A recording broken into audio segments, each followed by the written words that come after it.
The reason I now believe in second chances, prior to that moment, I had really given up all hope on second chances. I thought it was bullshit, but Thomas Eddington, you have thus proved me wrong. Poor guy couldn't even read his set list last time he got up here. And he slated as our opener, so thanks a lot, Thomas. Up next, we have again, these are, of course, all comedians honing their craft here at Open Mic Night. You never know what you are going to get, but we really do appreciate anyone who takes this stage, who's brave enough to get up here and give us their form of comedy. We'll be back about every 6 to 8 weeks, bringing you a comedy Open Mic Night around town, so look out for us. You can follow us on the Good Talk Network on Facebook, and we want to see all the talent, so tell your funny friends to join us. Up next, my man, Stephen Brown. Yeah,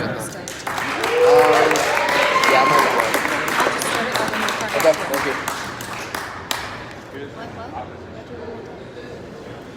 You might have another one. You might get another shitty temple. So let me try that. Alright, how's everybody doing tonight? Woo! Yeah! You know, when I first saw this place come to be, I didn't think I would ever get up here and do comedy. I actually used to be in a metal band here in town called Opposition Out, so being up here is actually pretty sick. So, hopefully, this is one of my first times coming up here. I hope I can make you guys giggle about as much as he did. He was pretty damn good. I loved all those jokes. Alright, well, let's get started. I'm going to talk about some relationships today. And let's get it going. My dad walked in on my first blowjob. Yeah, that'll ruin anybody's year 14. Year 14? He walked in, saw what was going on, just turned the other way and shut the door. A few minutes passes, the person leaves, and he comes into my room and he says, "How was that?" I said, "Dad, Sweet. didn't taste very good, I'll tell you that much."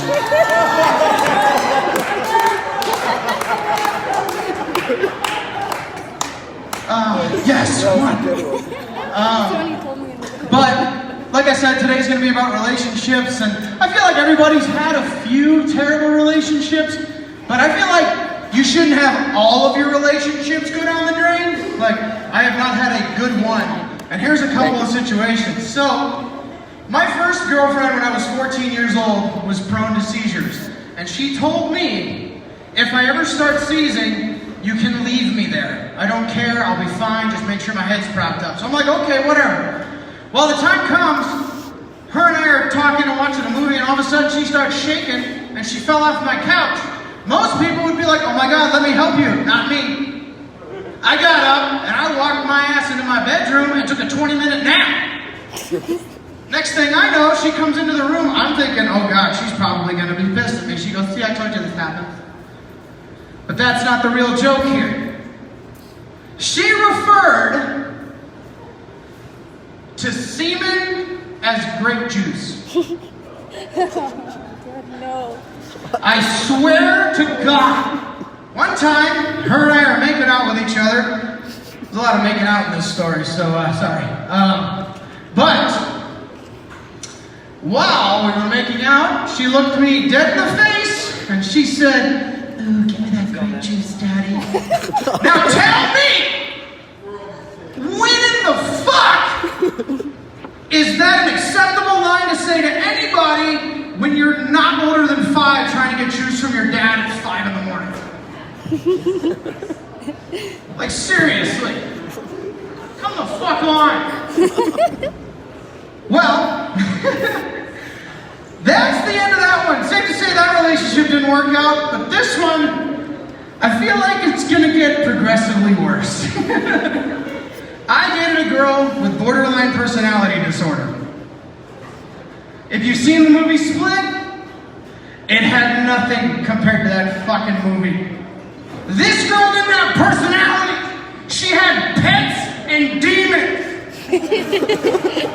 Holy crap, you know how hard it is to be making out with a girl and all of a sudden she jumps off your fucking bed, goes into the corner like, fucking, "Don't touch me."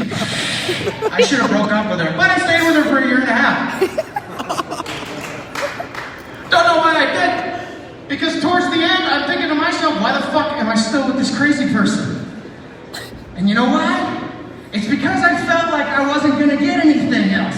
I mean, I didn't, but I still broke up with her. I'm still friends with her to this day, and I was telling her about this situation, how I was gonna tell this joke on stage, and it dawned on me, because now she lives in a bigger city. It made me laugh to think a girl with borderline personality disorder might go see separate therapists. Certain personalities like certain therapists. Makes sense, right? So I tell her about that, and I say I'm gonna tell it as a joke. This dumbass looks at me and goes, "That's not a joke, that's my life." She really does that! Like, come on, man, do you really need to be like that? Just take it easy, take it easy. You're gonna make it funnier, take it easy. My last story tonight is, once again, about a failed relationship attempt. I know. Talk about something else. Sorry, this is all I've got for today. I got a Snapchat out of the blue one day from a friend, asking me if I could help her move out of her apartment. Normally that wouldn't be a problem, right? You'd think be a good friend. I said yes. I get a friend request from a completely different person that apparently lived in the apartment. I go to this house, my friend is nowhere to be seen, it's just this girl. Turns out it wasn't even her apartment.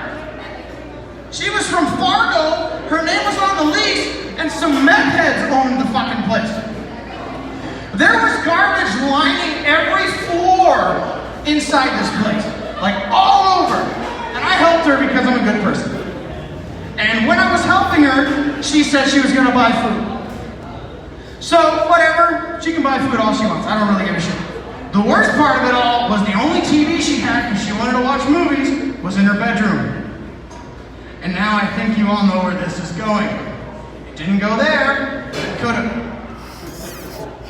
I was chatting with this girl, and she walks me into her bedroom, strike one. I look to the right of me as I'm walking into her bedroom. On the dresser drawer is a blue dildo with the suction cup smacked down on the drawer. What the fuck, right?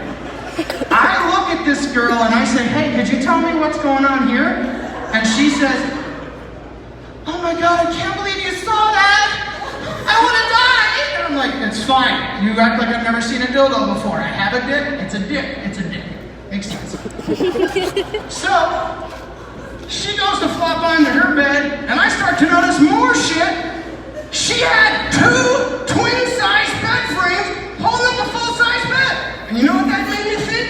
Who has 2 twin-size bed frames? Meth heads. No big deal though. I go to sit on the side of the bed because I'm not gonna get involved in this fucking weird sexcapade. And she starts talking and I look to the right of me, strike 2. So fucking pink double insert dildos chilling on the side of the bed. And I'm like, holy fuck, how am I gonna deal with this? How am I gonna play this off? So I look at her and I say, "Hey, what's going on here?" And she said the same thing. "Oh my God, seriously, I'm gonna die. This is so bad."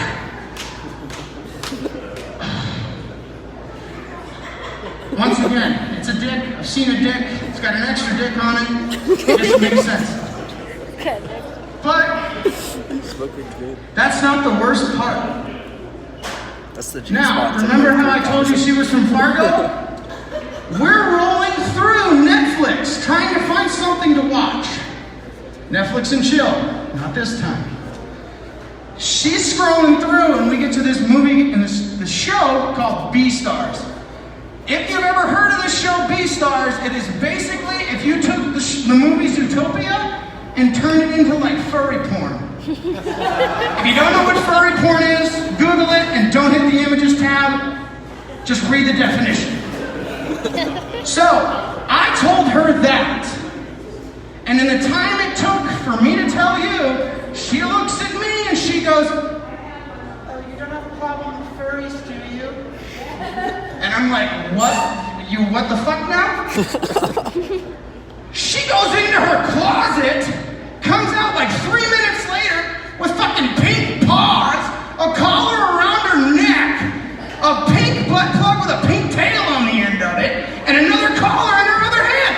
How the fuck did this furry think she was gonna have sex